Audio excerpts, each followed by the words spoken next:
자, 오늘은요 10월의 마지막 주일이고 우리 교회에서는 종교개혁주일로 지키는 날입니다. 503돌 되었습니다. 503주년 되었는데, 여러분, 종교개혁주일이라는 게 뭐냐면 오늘 이제 나누시는 말씀과 좀 일치가 되는데 기본으로 돌아가자는 것입니다. 이게 종교개혁의 정신이거든요. 새로운 것을 만들자 그런 게 아니라 원래 것으로 돌아가자는 뜻입니다. 그래서 종교개혁을 레볼루션이라고 하지 않고 리포메이션이라고 합니다. 지구상의 개혁 가운데, 혁명 가운데 가장 큰 혁명이 있다면 종교개혁입니다. 근데 종교혁명이라고 하지 않고 개혁이라고 하는 이유는, 리포메이션이라고 하는 이유는 반대되는 것들을 깨부수고 새로운 것을 만들자는 게 아니라 원래 하나님께서 만드신 것으로 돌아가자. 원래 만든 것을 기본이라고 하는 것이죠. 기본으로 돌아가자. 조금 더 신학적으로, 기독교적으로 말씀드리면 하나님과 일치 운동입니다. 하나님이 원래 만드신 것들, 원래 주장하시고 원래 계획하신 것들과 우리가 하나가 되는 운동이 종교개혁 운동인 것입니다. 오늘 이 아침에 하나님 말씀을 전하게 되어 저는 한 목사로서 굉장히 기쁘고 영광스럽게 생각하고요. 특별히 오늘 우리 10월달 한 달 동안 하나님 보시기에 아름다운 인생이 뭔가, 뷰티풀 라이프를 같이 묵상하고 있는데, 오늘은요 그 마지막 시간으로 아름다운 아이 모세라는 제목을 가지고 이 아름다운 인생을 좀 마무리하고자 합니다. 바라는 마음은 여러분, 하나님 보시기에 정말 아름다운 인생 되십시오. 옆에 있는 분들이나 세상 사람들이 보기에 아름다운 게 아니라, 내가 볼 때 아름다운 게 아니라 하나님 보시기에 정말 아름다운, 우리 토부한, 우리 찬양대와 같은 그런 인생 되기를 간절히 바랍니다. 축원합니다. 오늘 선택한 히브리서 11장은 믿음의 장이죠. 믿음의 선진들이 쭉 기록되어 있습니다. 이 중에 모세가 등장하고 있는데, 오늘 특별히 23절에 보니까 모세의 부모가 이 갓난 모세를 향해서 아름답다라고 말하고 있습니다.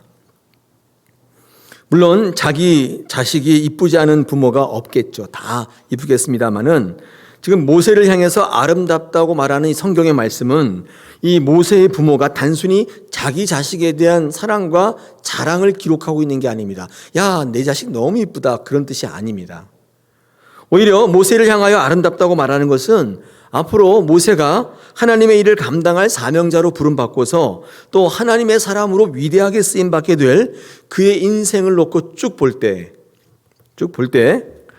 여러분, 그것을 알지 못하는 모세의 부모의 어떤 평가라기보다는 이미 이것을 알고 있는 성령의 평가인 것입니다.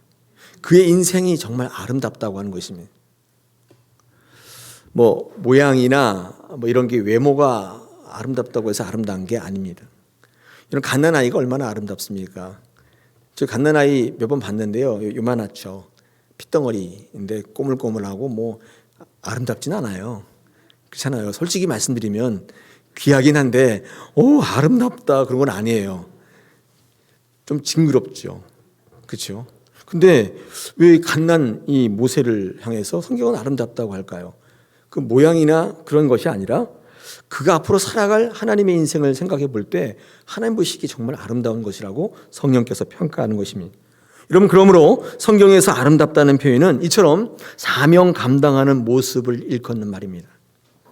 하나님께 쓰임받는 모습을 표현하는 말인 것입니다. 그게 아름답다는 것입니다. 정말 아름다운 모습인 것입니다. 하나님이 원하시는 자리에 있을 때요, 가장 아름답습니다. 인간은 하나님이 원하시는 모습, 원하시는 사명 감당하는 모습이 가장 아름다운 것입니다. 무엇이든지 제자리에 있을 때 가장 아름답지 않습니까? 그 자리에 있을 때 아름다운 것입니다.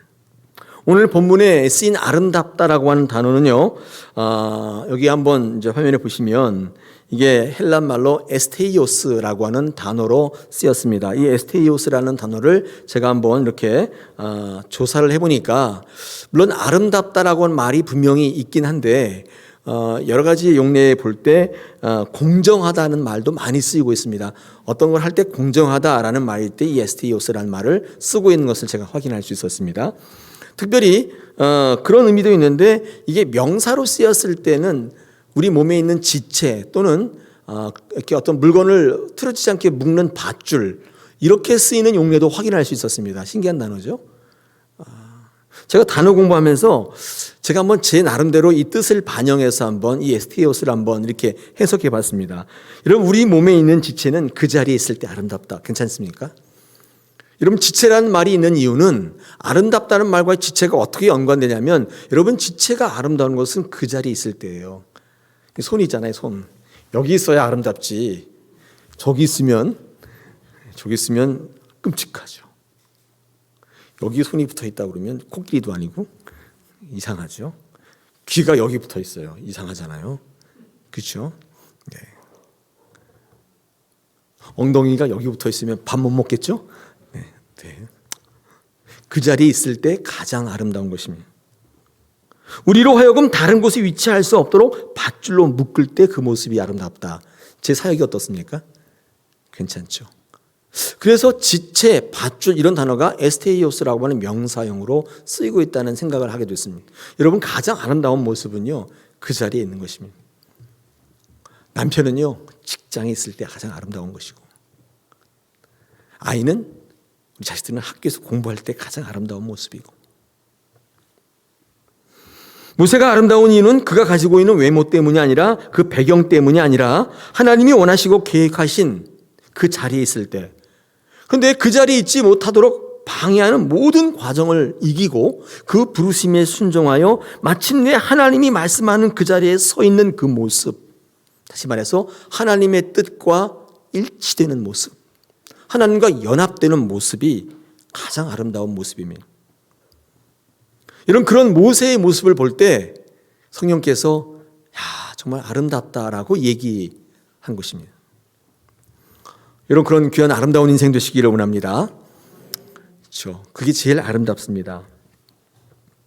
꿈이고 이런 것도 아름답긴 한데, 그보다도 하나님의 뜻에 부합한, 하나님 뜻과 동일한 일치된 모습. 제가 일부 예배 때도 그 얘기 드렸는데, 여러분, 중학생들 이렇게 화장하고 다니는 거 보면 제가 너무나 싫어요. 제가 가끔씩 제 아내랑 가면서, 야, 쟤네들 왜 저러냐 이렇게 얘기할 때가 있어요. 저희 때는 안 그랬는데 요즘 아이들이 이렇게 립스틱을 바르고 다니더라고요. 물론 뭐 이것도 막 바르고 하죠. 마스크 써가지고 안 보여서 요즘 안 바르는지는 모르겠는데, 여러분, 10대 여자아이들 입술이 얼마나 그냥 그 자체로 얼마나 이쁩니까? 빨갛고. 근데 거기다가 그거를 바르는 이유를 저는 모르겠어요. 한 40대 50대 되면 이 입술이 고무죽죽하게 되거든요. 그때 발라야 되는데, 그 자체로 이쁜데 거기다 그걸 왜 발라요? 그리고 어떤 부모님은요, 그게 어떠냐고 물으시는데, 어떻긴요? 바보 같죠. 그 자체로 이쁜데. 근데 많은 아이들이 그게 이쁘다고 생각하는 것 같아요. 그게 아름답다고 생각하는 것 같아요. 아닌 것 같아요. 10대 아이들 젊을 때는요, 그냥 그 자체로 이쁘잖아요. 그렇게 아름다움이 되는 게 아니라, 있는 자리, 내가 있어야 할 자리, 내가 드러나야 될 그 아름다움, 그게 아름다운 것입니다. 오늘 본문 히브리서 11장에는요, 믿음장이라고 해서 많은 믿음의 선진들이 등장하고 있습니다. 거론되고 있는 많은 믿음의 조상들을 여러분 한 분 한 분 짚어서 한번 묵상해 보시면 특징이 있는데, 물론 믿음이 있다는 특징이 있죠. 그게 믿음의 조상인데, 믿음이 있습니다만은. 그런데 여러분, 믿음이 있다는 것이 얼마나 추상적이고 뭐합니까? 믿음이 있다는 게 도대체 뭐예요? 뭘 잘 믿는다는 뜻입니까? 여러분, 이 믿음의 선진들을 한번 잘 이렇게 묵상해 보면 공통점이 하나 있는데, 그게 믿음의 정의를 잘 표현해 주기도 합니다. 그 믿음이 뭐냐면, 공통점이 뭐냐면, 한결같이 하나님과 일치된 삶을 살았다는 거예요. 이 공통점이에요. 하나님과 일치된 삶이라는 게 뭐냐면, 하나님이 좋아하시는 것 그들이 좋아했다는 거예요. 하나님이 싫어하시는 것을 그들도 싫어했다는 거예요. 하나님이 원하시는 것에 대해서 동의가 있었고, 하나님이 말씀하실 때 순종이 있더라는 거예요. 하나님과 같은 방향으로 나아가고자 했던 그 삶의 공통점이 있더라는 거예요. 하나님과 일치되는 삶을 살았던 공통점이 있는데, 이런 모습이 그 믿음의 조상들에게서 발견되고 있다는 것입니다. 그 시대의 유행과 많은 사람들이 좋아하는 것 같이 있다는 것을 따라 산 게 아니에요. 그것을 쫓아간 게 아니라, 삶은 다르고 환경은 다르고 시대의 문화와 가치는 달랐어도 그들은 하나님과 일치하는 삶을 살았다는 공통점을 가지고 있습니다. 여러분, 그럴 때 그런 모습을 성경은 아름답다고 표현하는 것입니다. 아름답다. 아름답다는 것이죠. 그러므로 기독교에서의 아름다움의 정의는 하나님과의 일치를 의미하는 것입니다. 종교개혁이 아름다운 이유는 일치운동이었기 때문에 그래요. 세상에 이런 거 굉장히 많고 많은 사람들이 이런 걸 쫓아 살아갔는데 그거대로 살지 않고 나는 하나님께로 돌아가겠다고 일치운동을 선언한 것입니다. 이게 종교개혁이었습니다. 이게 아름다운 것입니다. 비록 불편한 것이라도 고통일지라도 하나님의 가치와 뜻에 하나 되는 것이 있다면 그게 아름다운 것입니다. 여러분, 모세가 아름다웠던 이유는 바로 여기에 있습니다. 그의 모습이나 배경이나 그게 아름다운 게 아니라 그의 삶을 쭉 관조해 볼 때 그때 모세는 자기의 뜻대로 자기의 원하는 대로 가진 것으로 사는 게 아니라 하나님이 원하시는 삶을 살기로 결정하고 수많은 유혹과 도전에도 끝끝내 그 자리를 지켰던 인물. 이기 때문에 성령께서 후에 관조할 때 이야, 이 아이 진짜 아름답구나라고 말씀하는 것이 아닐까요?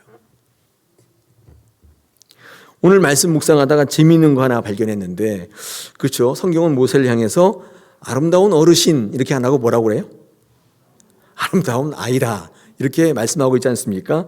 물론 이 히브리서를 쓴 히브리서 기자는요, 모세보다 훨씬 훗날의 사람일 것입니다. 모세는 구약의 맨 앞쪽에 있는 사람이고 이 히브리서를 쓴 기자는 저 훗날 신약 시대의 사람인데, 물론 모세를 다 알고 쓴 입장에서 이제 기록했을 텐데, 그렇다면 모세를 향해서 아름다운 조상, 아름다운 어르신 이렇게 안 하고 왜 아름다운 아이라는 표현을 썼을까요? 재밌지 않습니까? 조금 건방진 것 같기도 하고 아름다운 아이라니, 그렇죠? 왜 그럴까요? 한번 묵상해 보십시다. 여러분, 제가 이 말씀을 놓고 한번 곰곰이 생각해 봤는데 왜 히브리서 기자가 이 모세를 향하여 연배가 높아도 진짜 보이지도 않을 조상이고 근데 왜 아름다운 아이라고 했을까요? 그때 태어났을 때 갓난아이였기 때문에 그랬을까요? 한번 묵상해 보겠습니다. 여러분, 믿음을 이야기할 때 여러분, 믿음은요, 이 완성의 개념이라는 게 없습니다. 믿음은 난 다 믿었다 이런 게 없어요. 믿음은요, 항상 현재 진행형입니다. 어제 그 문제를 이겼던 믿음도 오늘은 쓰러져요. 어제 그거 이겼다고 오늘 또 이기는 게 아니에요. 믿음은 계속 진행하고 있는 것입니다. 오늘도 내일도 믿음은 계속 자라나고 있고 우리 삶 속에 계속 진행되고 있는 것입니다. 그러므로 믿음을 정의할 때 이 어르신이라고 하는 다소 완성적이고 완숙한 개념, 어떤 경지에 도달했다는 통달의 개념보다도 아이라고 하는 개념, 순수함, 절대 의지, 자라감, 이런 표현이 더 정확한 표현이지 않겠는가? 제 개인 묵상이에요. 모세를 향하여 야, 너는 참 아름다운 어르신이다 이렇게 안 한 이유는 훗날 이 모세를 보면서 아름다운 인생이 되고자 하는 많은 사람들에게 이 믿음이라는 게 계속 성장하고 있다, 진행되고 있다. 그러니까 오늘 내가 믿었다고 해서 내일 그 믿음 가지고 살아갈 수 있는 게 아니에요. 또 믿고 또 결단해야 되는 진행형의 믿음인 것입니다. 그래서 아이라는 표현을 쓰지 않았을까? 괜찮나요? 네, 별로 공감을 안 하시는. 여러분, 모세가 아름다운 아이인 이유는 모세는 하나님 아버지에 대한 절대적 신뢰를 가지고 아이처럼 절대적 신뢰를 가지고 말씀한 대로 하나님 계획대로 곧이곧대로 순종하는 그 모습, 이 모습이 히브리서 기자의 눈에는 정말 아이같이 순진한 모습으로 보였던 것입니다. 아름다운 아이다. 모세는 성장하고 나서도 또 민족의 지도자가 되고 나서도 모세의 실제 삶 속에 계속 진행되고 있는 이런 믿음의 모습 때문에 많은 사람들이 이 모세를 향하여 아름다운 아이라고 고백했을 것 같습니다. 계속 성장하고 있는 거예요. 그러므로 신앙에 있어서 하나님 보시기에 아름다운 모습은 어떤 것일까요? 이 모세와 같이 계속 성장하고 순종하고 어린아이와 같이 믿고 순종하고 따르는 그런 모습이 가장 아름다운 모습입니다. 여러분, 오래 교회 다녀서 알 거 다 아는 닳고 다른 그런 모습이 아닙니다. 이럴 땐 이렇게 하고 저럴 땐 저렇게 하고 다 그런 것이고 뭐 이런 거 있잖아요. 노련한 거, 순서와 절차에 대해서 빠삭한 거, 그런 게 아름다운 모습이 아닌 것입니다. 그래서 무엇이 유익하고 무엇이 손해인지 꿰뚫고 있는 계산의 훤한, 그래서 실리적으로 살아가는 신앙의 모습도 아닐 것입니다. 진짜 아름다운 모습은 모세와 같이 어떤 면에서는 굉장히 어리석어 보여요. 왜 그렇게 하는지 모르겠어요. 아니 그 정도의 학벌에 그 정도의 왕자 교육에 그 정도의 배경이 있는데 왜 그런 식으로 살아가는지 몰라요. 융통성도 없고 매우 어리석어 보여요. 그러나 마치 어린아이가 부모님께 배운 대로 순종하며 살아가는 모습처럼 하나님이 시킨 대로 이리 가라면 이리 가고 저리 가라면 저리 가고 서라 그러면 서고 이런 모습이 정말 아름다웠던 것입니다. 하나님 보시기에 아름다운 모습은 바로 그런 모습입니다. 우리 10월 들어서 아름다운 인생, 뷰티풀 라이프 어떤 인생이 되시기를 원하십니까? 정말 아름다운 인생이 되기를 원하신다면 오늘 이 모세의 삶에 주목해 보실 필요가 있다는 것입니다. 부모가 시킬 때 네 하고 절대적으로 의지하는 마음이 있잖아요. 순종하는 마음. 그렇잖아요. 집에 어린아이들이 있는데 엄마가 집 나갈 때 야, 너 절대로 남 오면 문 열어주면 안 된다. 대답도 하지 말고 밖에 절대로 나오면 안 돼. 세상이 하도 험악하니까 엄마가 이렇게 이야기하고 아이들을 집에 남겨놓고 외출을 하잖아요. 그런데 어느 날 바깥에서 불 났어요. 그래서 사람들이 막 쫓아다니면서 문 두드리면서 여기 아무도 안 계세요. 나오세요. 불 났어요. 빨리 피하세요. 막 그런데 그 집에 있는 아이들이 가만히 있는 문도 안 열어주는 거예요. 나오지도 않고 그래요. 실제로 그런 아이들이 있을 수 있잖아요. 왜 그렇게 하죠? 왜 그럴까요? 부모님을 절대적으로 믿고 신뢰하기 때문에 그런 거예요. 하지 말라고 했잖아요. 그러니까 어떤 사람들은 이런 아이들 보고 야 정말 어리석어서 그렇다고 똑똑하지 못하게 키워서 그렇다고 그렇게 말하는 사람들 있을 수 있겠지만 여러분 기억하십시오. 무엇보다 하나님은 그런 모세를 아름답다고 말씀하고 계시는 것입니다. 그런 모세가 아름답다고 말씀하시고 자기 나름대로 열정과 열심으로 살지 않고 하나님과 더불어 하나 된 삶을 살아가는 거 나름대로 판단해서 똑똑하게 살아가는 것이 아니라 하나님의 말씀대로 살아가기로 애쓰는 것을 우리는 믿음이라고 하는 것입니다. 여러분 믿음이 게임같이 재미있는 거라면 누구나 하지 않겠습니까? 그런데 믿음은요 그런 거 아닙니다. 규칙을 지켜야 되고 또 해야 될 거 하지 말아야 될 것을 구분해야 되는 거예요. 그래서 내 습성과 내 본성은 이게 좋다고 자꾸 얘기하는데 근데 하나님에 대한 믿음은 그게 아니라고 말할 때가 참 많이 있습니다. 구분해야 되는데 이 믿음이 너무 행하기 좋은 거라면 누구나 다 할 수 있겠지만 믿음은 원래 그런 게 아닌 것 같아요. 나는 아니라고 얘기하는데 하나님의 말씀은 또 기라고 얘기하는 거예요. 여러분 그러므로 믿음이라는 것은요 우리의 죄된 본성 가지고 저절로 살아갈 수 있는 건 아니에요. 믿음으로 살아가려고 하는 많은 사람들마다 항상 말씀에 부딪혀요. 갈등이 있어요. 내 자연적인 본성과는 배치돼요. 그냥 저절로 할 수 있는 게 아니라 내적 싸움을 싸우셔야 돼요. 그게 믿음인 것입니다. 그게 믿음으로 살아가는 것입니다. 나는 가만히 앉아있는데 믿음으로 살아가서 그런 거 없어요. 내 죄된 본성은 하나님의 믿음으로 살아가기를 원치 않는다. 그 말. 그래서 어떻게 보면요, 우리는 믿음 억지로 하는 것입니다. 발버둥을 치는 거예요. 용을 쓰는 거예요. 그렇게 살아가는 게 믿음의 삶일 수밖에 없어요. 여러분 이게 사사랑교회에서 신앙생활 하면서 용 쓰는 게 없다면 발버둥 치는 게 없다면 뭔가 잘못 가고 있는 거예요. 나는 가만히 있었더니 잘 살아가고 있어. 그런 게 별로 없어요. 용 써야 돼요. 내면의 싸움이 막 일어난다고요. 여러분 살아가면서 그런 게 목격돼야 돼요. 신앙생활 하는데 전혀 용 쓰는 게 없고 애쓰는 게 없어. 그냥 좋아요. 난 저절로 있으니까 믿음대로 살아가요. 아니에요. 믿음대로 살아가는 거 아닐 거예요. 세상에 있는 모든 사람들이 하나님 뜻대로 살아가기 위해서 내적 전쟁을 겪고 있는 것입니다. 그때 믿음으로 살아가는 하나님과 일치가 이루어지는 놀라운 역사들이 저와 여러분의 삶에 발견될 줄 믿습니다. 오늘 히브리서 11장에 이 모세 인생을 통해서 하나님께서 정말 아름답다 이렇게 말씀하는데 뭐가 그렇게 아름다웠는지를 묵상하기 전에 우리 모세의 부모에 대해서 잠깐 한번 짚고 넘어갔으면 좋겠습니다.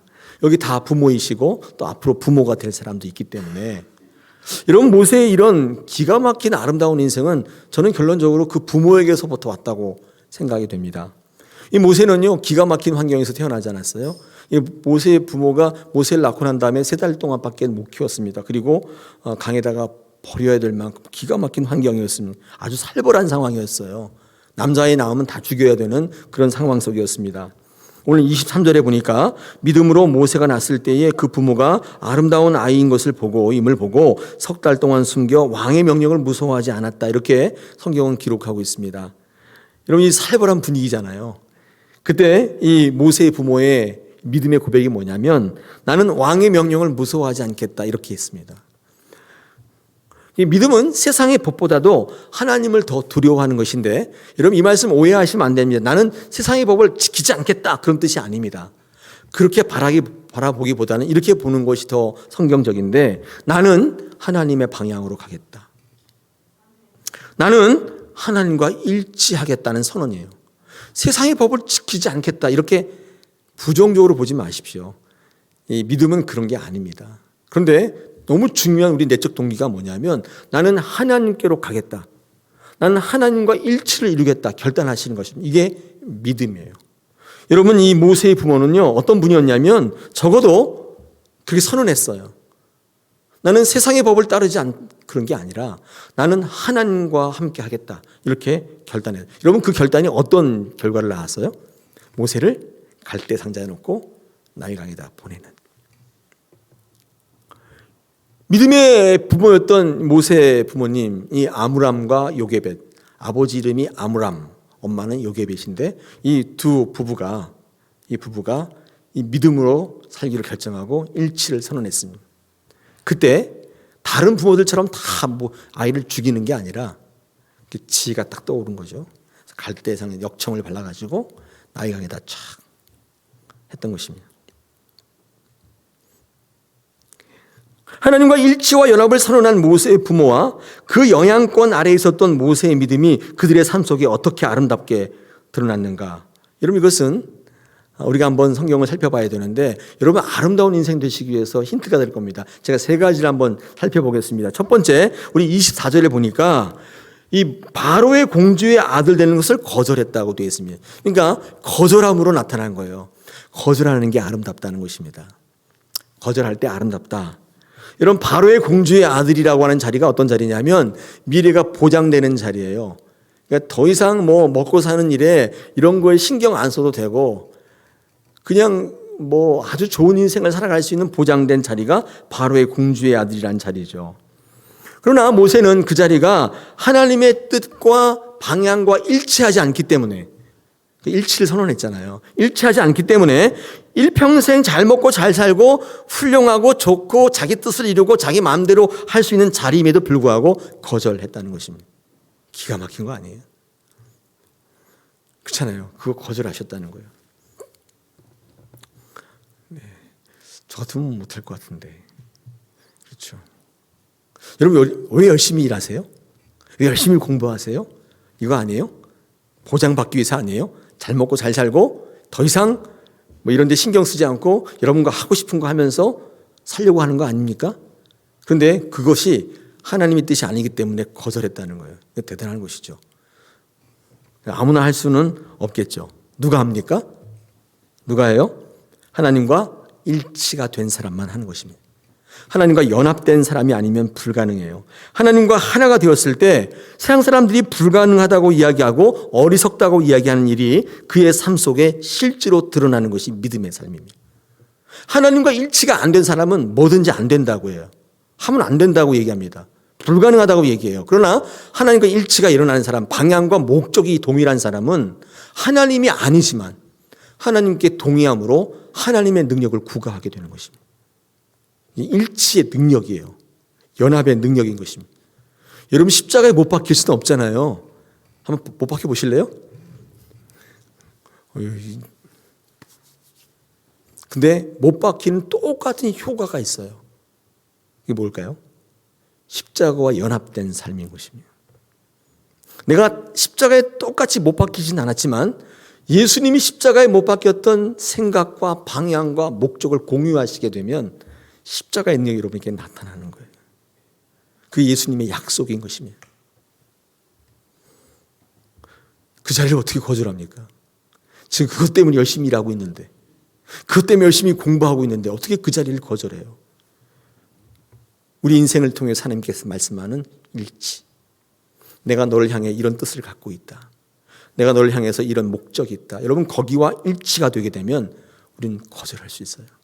거절할 수 있게 된다는 것입니다. 여러분, 이 모세의 이 위대한 믿음은요, 사실 그 부모에게서부터 온 것입니다. 부모가 그렇게 살았기 때문이에요.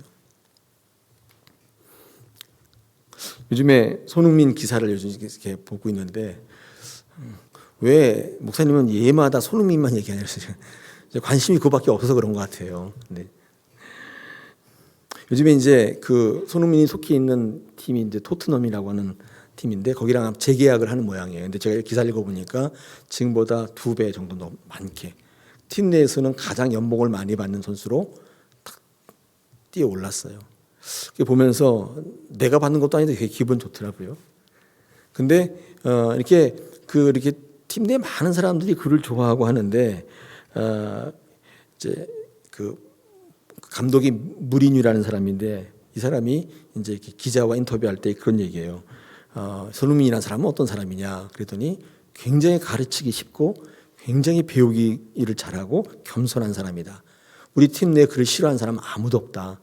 그와 함께 있는 게 너무 행복하다. 뭐 이런 얘기를 하면서 이런 얘기를 덧붙이는데 왜 그가 그런 사람이었는지를 엊그제 그 아버지를 만났는데 알게 됐다는 거예요. 그 아버지를 보니까 이 손흥민이가 어떻게 된 아들인지를 알게 됐대요. 이 손정훈이라는 이분이 굉장히 그 괜찮으신 분인가 봐요. 그래서 제가 이 아버지를 한번 알아보고 싶다는 생각을 했는데 이 일전에 새로운 기사가 하나 났습니다. 그게 뭐냐면 이 손흥민이 그동안 2년간 벌었던 돈이 한 170억 정도 되나 봐요. 그거를 이제 춘천의 축구장을 이제 건립하는데 쓰기로 결정했다. 근데 그런 기사가 났는데 그 밑에 그 아버지의 설득이 굉장히 인상 깊었습니다. 아버지가 손흥민한테 설득했대요. 손흥민 돈이니까. 야, 이거 가지고 건물 사면 너랑 나랑 둘은 행복하다. 근데 이거 가지고 축구장 지으면 많은 사람들이 행복할 거다. 어떤 거 할래? 이렇게 물었대요. 손흥민이 선뜻 아무런 고민 없이 그 뜻에 동의하더래요. 제가 그 기사를 보면서 특별하구나. 그 아버지의 그 아들이구나. 그런 생각을 하게 됐습니다. 멋있지 않습니까? 얼마라고요? 170억의 사람, 이게 뭐 적은 돈 아니잖아요. 2년 동안 혹독한 경기 훈련을 받으면서 했죠. 두각을 나타내서 번 돈인데 그걸 전체를 춘천에 있는 이 아이들 축구를 위해서 그 멋있는 축구장을 2개를 이렇게 만드는데 거기다가 전액하기로 했다. 제가 그것을 보면서 이렇게 사는 사람도 있구나. 참 멋있구나. 참 멋있구나. 그런 생각을 하게 됐습니다. 손흥민이 더 좋아지잖아요. 그렇잖아요? 네. 화요일 날 축구 경기가 또 있습니다. 네. 여러분, 세상 것들에 대해서 거절이 단순한 거 아닙니다. 많은 것들을 감수하는 거예요. 생각해 보십시오.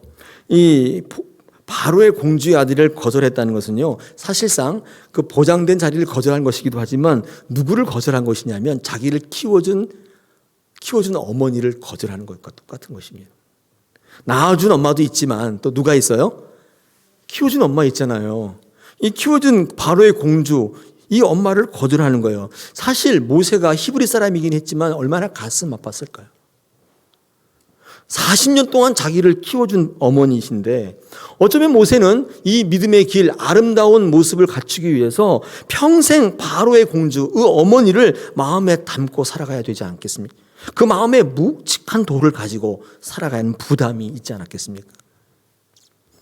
이런 믿음은요, 그 부담까지도 가지고 가는 것입니다. 믿었더니 너무 좋아, 뭐 그런 거 아니에요. 믿었더니 그냥 너무 그냥 다 그냥 평탄대로야, 그런 거 아니라고요. 그 믿음으로 말미암아 내가 감수해야 될 어깨에 짊어질 그 무게와 묵직한 돌을 그걸 가지고 가야 되는 것입니다. 그러므로 믿음이 있으면 함께 맡기지 못할 게 없어요. 어떤 분은 난 이건 안 돼.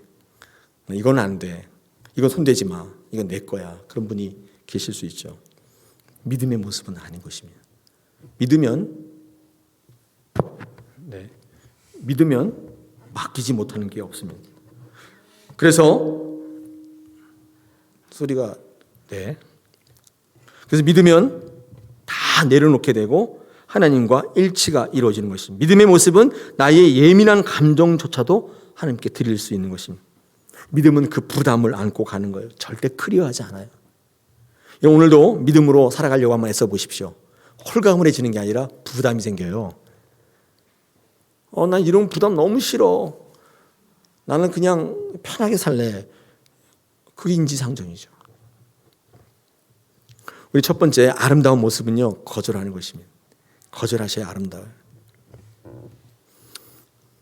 여기는 뭐 데이트 하시는 분이 여성은요, 거절할 때 아름답습니다.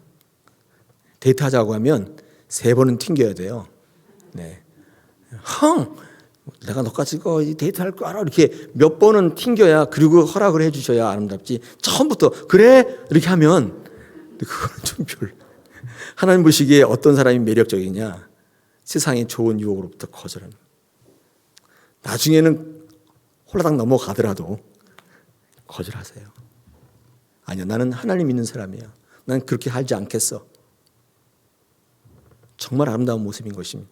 두 번째, 이 모세 인생 가운데 아름다운 모습은요, 우리 25절에 기록되어 있습니다. 하나님의 백성과 함께 고난받는 것이 세상의 낙을 누리는 것보다 더 좋은 가치로 드러나는 것입니다.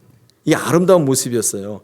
여러분, 고난을 세상의 낙보다 더 좋아했대요. 이런 모습이 하나님 보시기에 이야, 너 진짜 멋지다 이렇게 여겨진 것입니다. 여러분, 고난을 좋아하는 사람이 있나요? 나는 고난이 더 좋아. 손 들어보세요.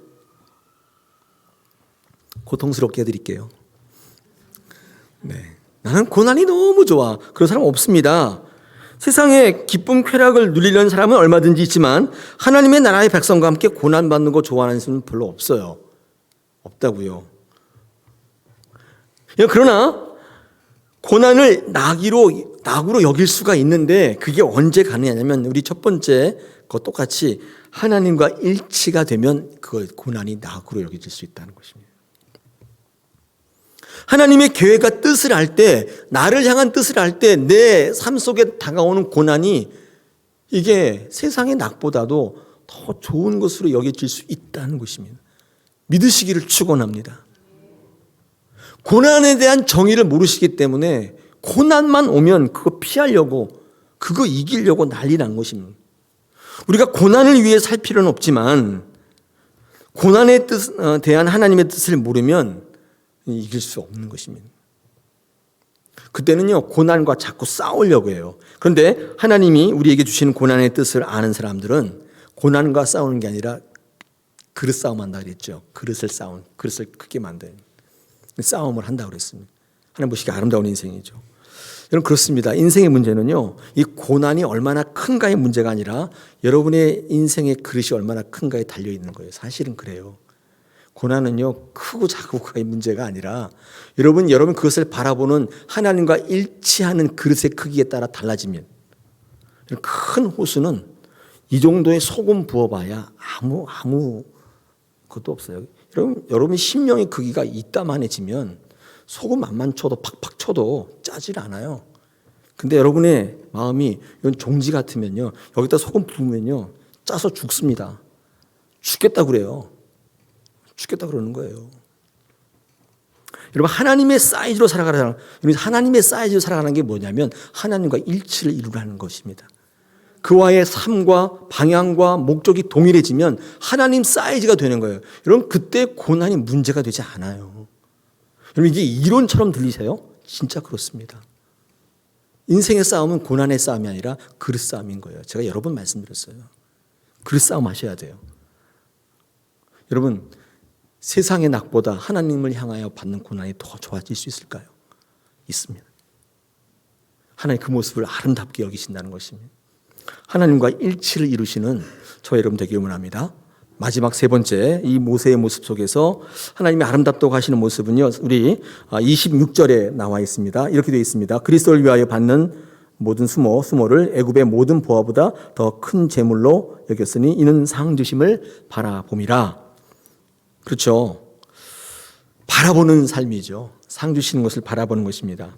여러분 이 말씀을 읽으면요, 큰 대의는 아니지만 거기에 이런 사실이 숨어 있습니다.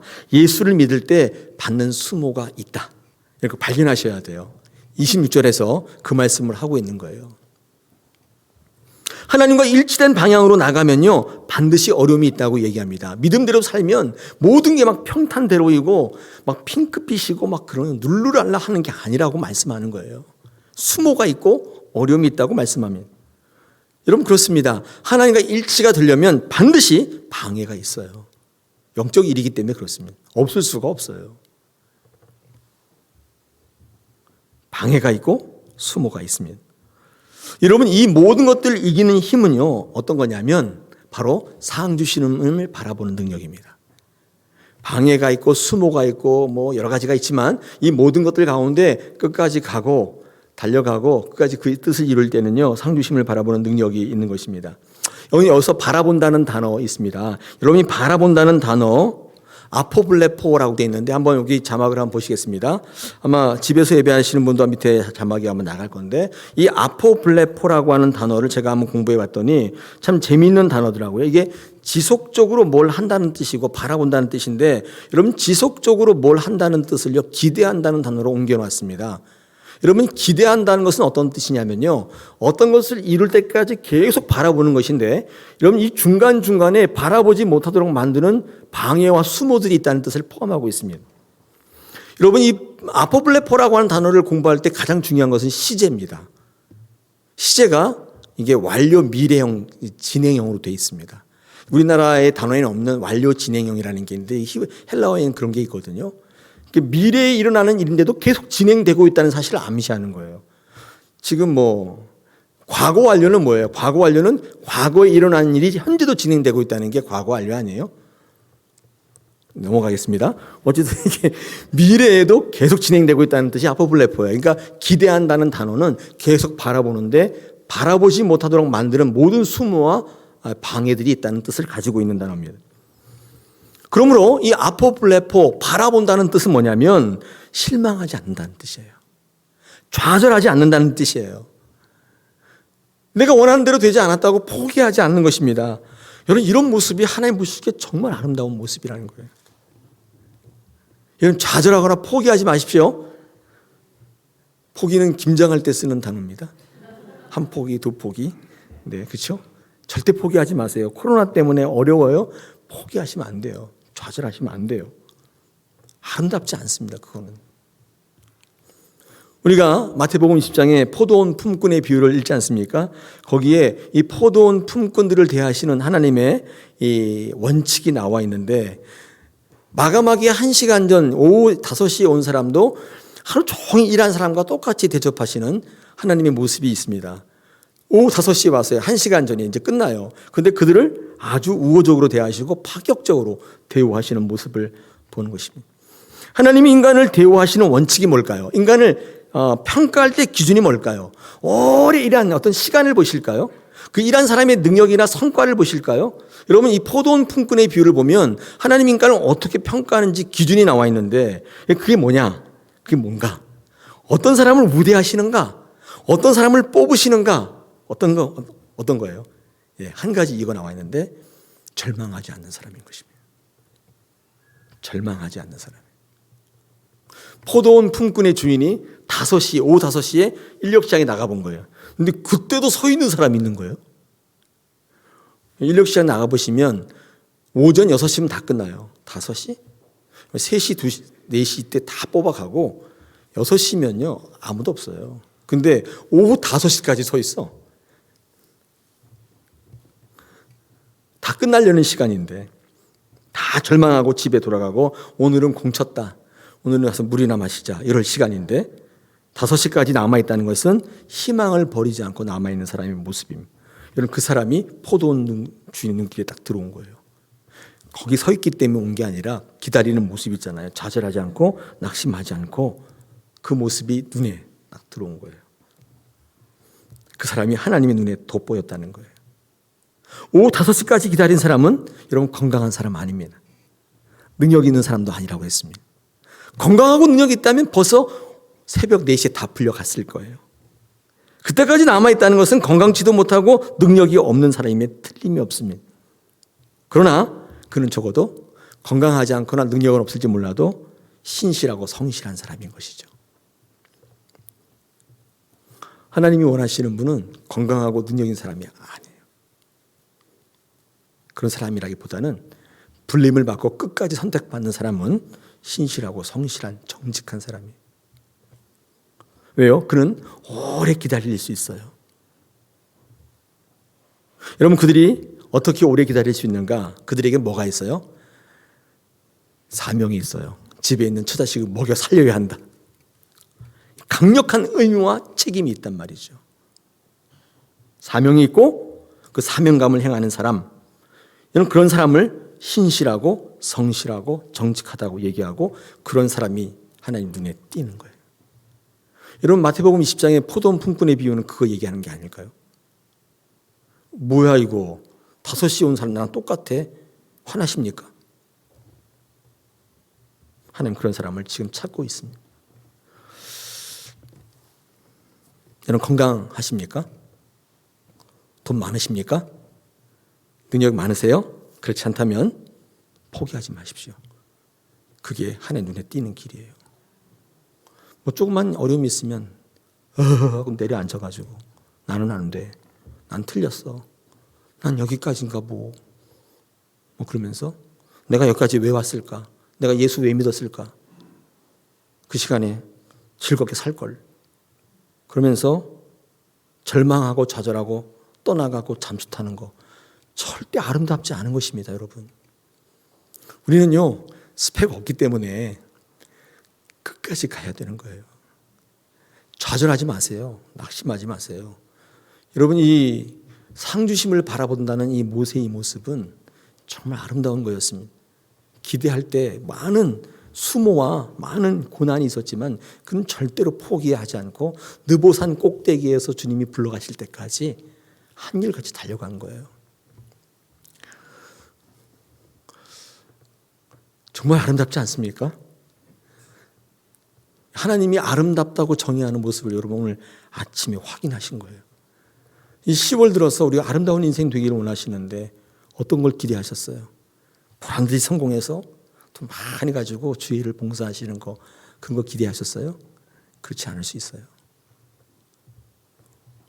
여러분 고린도 교회를 읽어보시면 고질적인 문제가 뭐였냐면 분열의 문제였습니다. 교회가 자꾸 깨지는 거예요. 여러분 그 이유는 뭐냐면 하나님과의 일치를 이루지 않았기 때문에 그렇습니다. 각자가 가지고 있는 가치가 다 다른 거예요. 하나님 안에서 연합되지 않는 것입니다. 그게 고린도 교회의 문제였습니다. 하나님과의 일치가 일어나지 않으면 절대로 이웃과의 일치는 일어나지 않습니다. 성도와 동료 간의 일치는 일어나지 않는 거예요. 우리 지난 시간에 우리 기초성경공부반에 교회 일치성을 배웠는데 그게 뭐냐면 같은 복음, 같은 성령, 같은 주님의 이게 일치인 거예요. 한국교회, 장로교, 감리교 이렇게 많으냐 이런 그게 불일치가 아니라 그건 다양성이라고 얘기하는 것이고 진짜 일치가 일어나지 않는다는 건 뭐냐면 같은 교회인데 복음이 달라요. 가는 방향이 다른 거예요. 이거를 교회 불일치라고 얘기하는 거예요.